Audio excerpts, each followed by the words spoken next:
बिस्मिल्लाहिर्रहमानिर्रहीम। अस्सलाम वालेकुम। आप देख रहे हैं मेरा यूट्यूब चैनल शायान मैथमेटिक्स। आज हम फर्स्ट ईयर फिजिक्स का चैप्टर नंबर 1 एक्सरसाइज नंबर 1 हमने एग्जांपल्स कंप्लीट कर लिए, ठीक है ना। अब हम प्रॉब्लम स्टार्ट करें न्यूमेरिकल, ठीक है। नंबर 1.1 जो जो इम्पोर्टेंट थे वो मैंने आप लोगों को बता दिए थे और वो मैंने सॉल्व भी करवा दिए थे। उम्मीद करती हूँ कि आपने मेरा लेक्चर देखा होगा एंड आपको मेरी वीडियोज़ भी पसंद आई होंगी।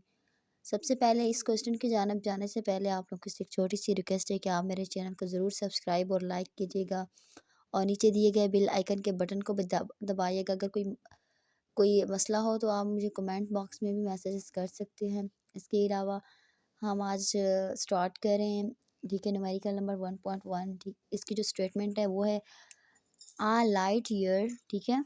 आ light year is the distance light travels in 1 year, how much meters are there. वो कहते हैं साल में मतलब कितने महीने होते हैं, टाइम्स उसकी पीरियड्स कितनी होती है, उसके सेकंड्स कितने होते हैं, उसको ना आपने मल्टीप्लाई करना है। अब आपको पता है कि साल में ना एक एक साल में 365 डेज़ होते हैं, ठीक है। तो उसको ना वो कहते हैं घंटे के साथ मल्टीप्लाई करें, घंटे में कितने मिनट्स होते हैं और मिनट्स में कितने सेकंड्स होते हैं। तो इस तरीके से ये क्वेश्चन हमें एक्सप्लेनेशन से हमें बताया हुआ है, ठीक है। अब यहाँ आप लोगों को बहुत ही ईजी तरीके से लिख के दे रही हूँ, आप लोगों को ये उम्मीद करती हूँ समझ आ जाएगा, ठीक है ना। ये मोस्ट इम्पॉर्टेंट क्वेश्चन है, प्रॉब्लम है ये। एग्ज़ाम्स में भी शॉर्ट क्वेश्चन के हवाले से भी आ सकता है, लॉन्ग के लिए हवाले भी से भी, लेकिन मोस्टली ये शॉर्ट में यूज़ होता है। अब ये देखें टाइम पीरियड मतलब टाइम, ठीक है ना। अब मैं लिखूँगी गिवन डेटा टाइम।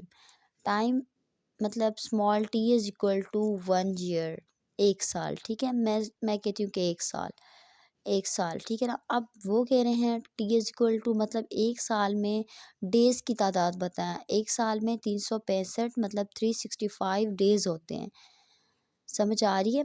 365 डेज़ होते हैं। अब वो कहते हैं डेज़ को मल्टीप्लाई करें घंटों से, डेज़, ठीक है ना। 365 मल्टीप्लाइड बाय 24 आवर्स, ठीक है ना। अब वो कहते हैं 24 आवर्स घंटों से। अब वो कहते हैं एक घंटे में कितने मिनट्स होते हैं। टी इज़ इक्वल टू इसको अगेन हमने मल्टीप्लाई करना है 365 मल्टीप्लाई बाय 24 मल्टीप्लाई बाय 60। एक घंटे में 60 मिनट्स होते हैं, ठीक है ना। अब वो कहते हैं मिनट और सेकंड को भी यहाँ पे ऐड किया जाए, ठीक है। अब एक घंटे में 60 मिनट होते हैं, ठीक है ना। एक मिनट में कितने सेकंड होते हैं, वो भी 60 होते हैं। तो ये इस तरीके से T is equal to 365 multiply by 24 multiply by 60 and multiply by 60 second, ठीक है ना, सेकंड। तो ये मैंने लिख लिया है। अब इसको आपस में मल्टीप्लाई करेंगे। अब टी इज़ इक्वल टू आप लोग कैलकुलेटर से ये सारे मतलब जो जो डिजिट्स आ रहे हैं इसको आपस में मल्टीप्लाई कर दे तो यहाँ पे हमारे पास आंसर आएगा 3153 एंड 6000, ठीक है, सेकंड। अब मैं अगर कह दूं कि आप लोगों ने वो प्रीफिक्सेस वगैरह पढ़े होंगे 9th क्लास में, तो यहाँ पे बता रहे हैं कि अगर हम पॉइंट के बाद डिजिट्स को काउंट आउट करें तो हमारे पास वो कितनी मतलब उसकी जो वैल्यूज़ आएंगी तो 10 की पावर कितनी आएगी।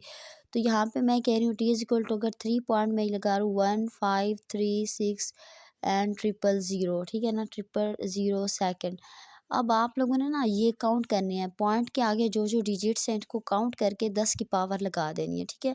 टी इज़ इक्वल टू 3, ठीक है ना, 3 अब मैं काउंट कर रही हूँ 1 2 3 4 5 6 7, ठीक है ना। अब 1536 मल्टीप्लाइड बाय 10 रेज़ की पावर 7, ठीक है ना, सेकंड। तो यहाँ तक तो आ गई। यहाँ तक आप लोगों को समझ आ गई। नेक्स्ट देखते हैं। नेक्स्ट वो कहते हैं स्पीड ऑफ लाइट मालूम करें। ये हमारे पास कांस्टेंट वैल्यू है, ठीक है ना, स्पीड। जैसे कि वो हमारे पास आई थिंक आइंस्टाइन की इक्वेशन थी, एक ऐसी कोई इक्वेशंस थी, वो भी उनकी भी स्पीड ऑफ लाइट की वैल्यूज़ मतलब सेम होती है। तो हर चीज़ की मतलब उनकी वैल्यूज़ सेम होती है। वो हम लोगों ने खुद माइंड में याद रखनी है कि हमारे पास स्पीड की वैल्यूज़ क्या है। अब वो कह रहे हैं कि स्पीड हमारे पास स्पीड ऑफ लाइट जो हमारे पास है वो क्या है, v is equal to C is equal to 3.0 multiply by 10⁻⁸, ठीक है ना, एंड ms-1,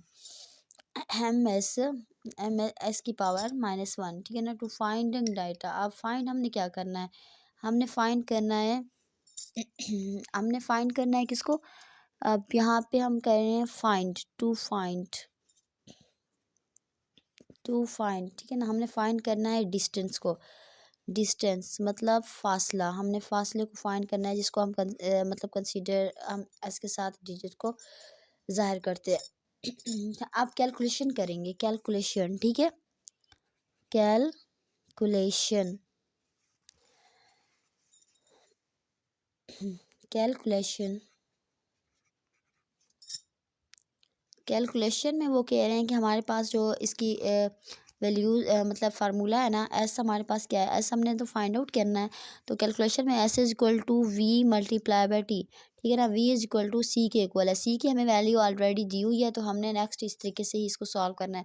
जस्ट अब इसकी वैल्यूज़ मतलब यहाँ पे लगा देनी है, ठीक है ना। तो यहाँ पे हमने क्या करना है, यहाँ पे S is equal to C T हम लिख सकते हैं, S is equal to C and T हम लिख सकते हैं।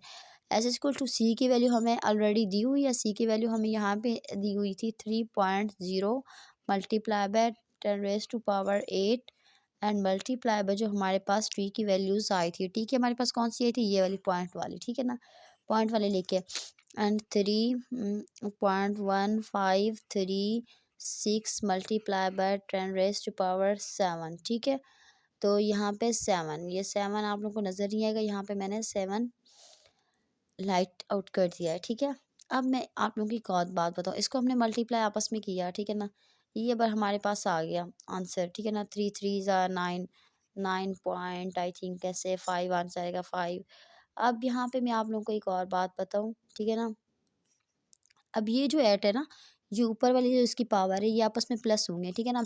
यहाँ पे मैं आप लोगों को बता रही हूँ 8 + 7 इज इक्वल टू ये 15 आ रहा है, ठीक है ना। तो 15 है, तो इसकी हमने पावर क्या ऐड करके ना हमने यहाँ पे लिख देनी है multiply by S is equal to multiply by 9.5, ठीक है ना, 9.5 10⁻⁴ एंड प्लस में 15 और मीटर इसका हमारे पास ऐसा यूनिट है, ये इसका आंसर है, ठीक है। बहुत ही इजी प्रोसेस है, मैंने आप लोगों को समझाया, उम्मीद करती हूँ कि ये आपको बहुत पसंद आई होगी और समझ भी आई। चलिए, उम्मीद करती हूँ आपको पहला जो न्यूमेरिकल का जो प्रॉब्लम है वो आप लोगों को आ गया होगा। 1.2 आप लोगों ने खुद प्रैक्टिस करनी है, वो भी बिल्कुल इसी तरीके से, या वहाँ पे भी मतलब डेज़ वगैरह होते हैं, मतलब आवर्स वगैरह होते हैं, बिल्कुल सेम इसी तरह। नेक्स्ट हम 1.3 स्टार्ट कर रहे हैं। 1.3 भी एग्ज़ाम के हवाले से इम्पॉर्टेंट है, ठीक है ना। अब हम ना 1.3 स्टार्ट कर रहे हैं, वो मैंने इसकी स्टेटमेंट यहाँ पे आप लोगों को लिख के दे रही हूँ। स्टेटमेंट हमारे पास है the length of the length and the length, ठीक है, the length and width, the length and width of a rectangular,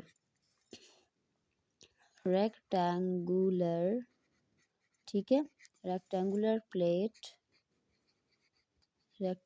plate or measured, ठीक है, measured to be 15.3 centimeter and 12.80 centimeter respectively and find the area, ठीक है। बस यहाँ पे मैं लिख रही हूँ find the area, एरिया को हमने फाइंड आउट करना है, समझ आ रही है। फाइंड आउट एरिया, हमें गिवन डेटा दिया हुआ है, ठीक है ना, गिवन डेटा। अब यहाँ पे मैंने लिख लिया, गिवन डेटा मैंने लिख लिया। अब मैं यहाँ पे आप लोगों को बताऊंगी, ठीक है। अगेन मैं आप लोगों को अगेन ये पढ़ा के दे रही हूँ, the length and breadth of a rectangular plate, ठीक है। ये प्लेट लिखी हुई है PLATE, plate are measured to be 15.3 centimeter and 12.80 centimeter, find the area, ठीक है। अब मैं आप लोगों को बता दूं कि लेंथ की वैल्यू क्या है, ठीक है ना। लेंथ ऑफ, अब यहाँ पे गिवन डेटा में हमारे पास आ रही है लेंथ, ठीक है। लेंथ ऑफ रेक्टेंगुलर प्लेट, ठीक है। प्लेट इज इक्वल टू हमारे पास 15.3 सेंटीमीटर में आ रहा है। एंड विड्थ, ठीक है ना, विड्थ ऑफ रेक्टेंगुलर प्लेट्स, ये आप डॉटेड इज इक्वल टू, ठीक है, 12.80 सेंटीमीटर। हमने क्या फाइंड कितना है, हमने ना यहाँ पे टू फाइंड आउट क्या करना है, एरिया, ठीक है। टू फाइंड एरिया, एरिया हमने फाइंड करना है, ठीक है। अब हमने क्या, हमने फाइंड करना है एरिया। अब कैलकुलेशन में मैं आप लोगों को एरिया का फार्मूला भी बता दूं, ठीक है। कैलकुलेशन हम कर रहे हैं,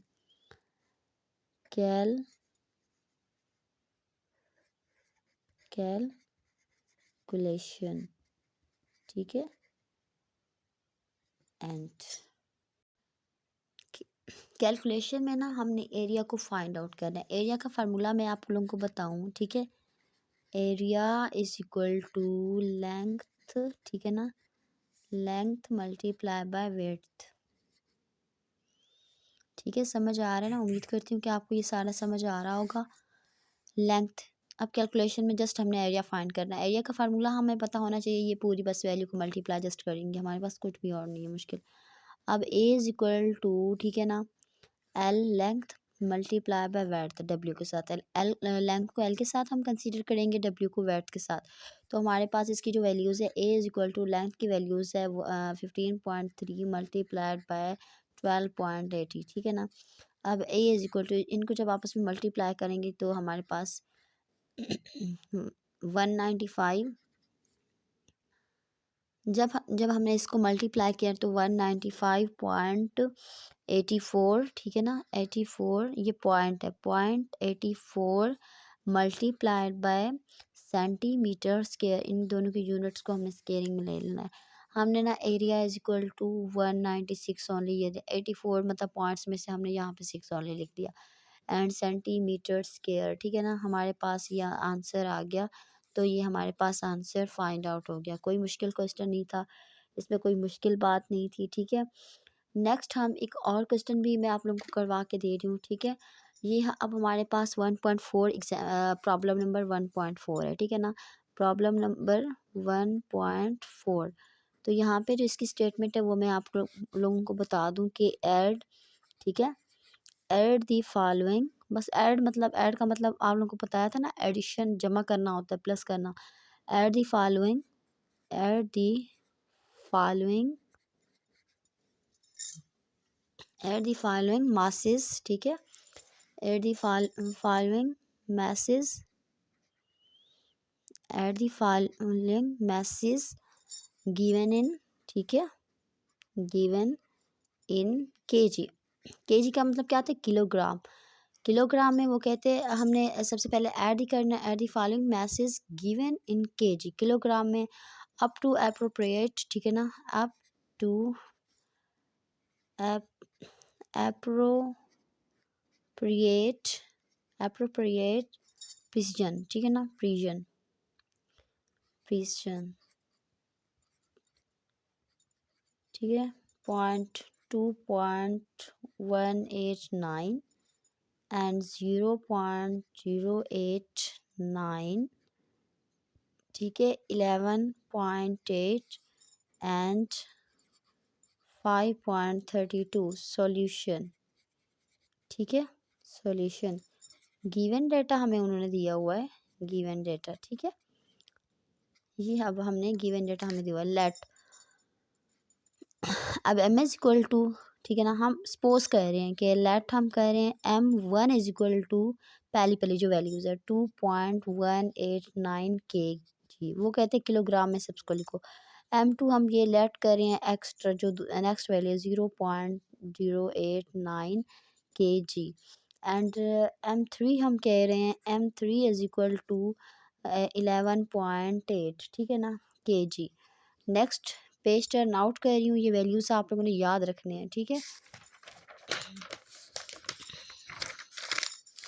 तो यहाँ पे ना M4 को अब मैं लिख रही हूँ, M4 is equal to 5.32 kg। अब फाइंडिंग डेटा क्या करना है, मैथ्स को फाइंड कर रहा है, ऐड दी मैसेज, ठीक है ना, to find out, to find, ठीक है ना, टू फाइंड। अब यहाँ पे हमने क्या करना है, मैथ्स फाइंड करना है, मैथ्स को, टोटल मैथ्स, ठीक है ना, टोटल मैथ्स को फाइंड करना है, टोटल मैथ्स को एम हमने फाइंड आउट करना है। अब यहाँ पे मैं लिख रही हूँ टोटल मैथ्स, ठीक है। ये कैलकुलेशन में आ रहा है, ये कैलकुलेट हो रहा है। अब यहाँ पे टोटल मैथ्स कैलकुलेशन समझ आ रही है। स्मॉल एम हमने यहाँ पे लेना है M1, ठीक है, M1 plus M2 plus M3 and plus M4, ठीक है। M इज इक्वल टू ये मैंने M डाला है,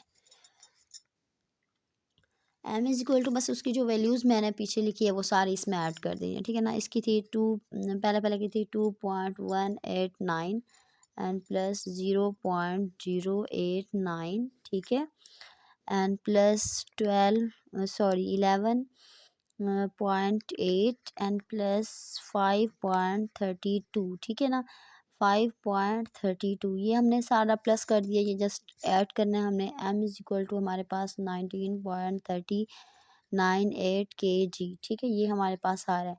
एज एन गिवन मैथ्स हमारे पास यही कुछ है, तो हमने हैंस ही इसकी टोटल जो मैथ्स होगा तो हमने उसको ओनली टोटल ही कर देना है, ठीक है ना। अब यहाँ पे 3 लास्ट पे हमने मतलब 4 लिख देना है, मैथ्स 19.4 kg, ठीक है ना। ये हमारे पास ऑलरेडी इसका आंसर आ चुका है। उम्मीद करती हूँ कि आपको मेरी वीडियोस पसंद आई होगी और अच्छे तरीके से समझ आई होगी। अगर आपको मेरी वीडियोस की ज़रा बहुत समझ आई तो आप मेरे इस वीडियो को ज़रूर सब्सक्राइब कीजिएगा। ठीक है, मिलते हैं नेक्स्ट वीडियो में। अल्लाह हाफ़िज़।